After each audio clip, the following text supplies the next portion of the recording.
Hi friends, welcome to my channel. நான் உங்கள் சாம் பேசுகிறேன். இன்றைக்கி நாங்கள் நியூ இயர்க்காக ஒரு ஈவெண்ட்டுக்கு வந்திருக்கோம். வாங்க பார்க்கலாம். உள்ளே போயிட்டே இருக்கோம். டிக்கெட்லாம் கொடுத்தாச்சு. இப்போ நாங்கள் நடந்து போயிட்டுருக்கோம்.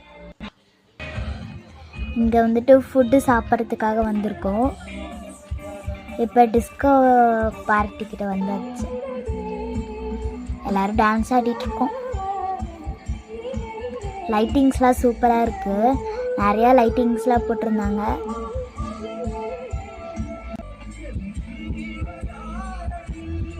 என் தங்கச்சி ஒரு அக்கா கூட எல்லோரும் டான்ஸ் ஆடிட்டுருக்காங்கன்னு அவளும் போய் டான்ஸ் ஆடிட்டுருக்கா. நல்லா ஜாலியாக டான்ஸ் ஆடிட்டுருக்காங்க. Happy new year.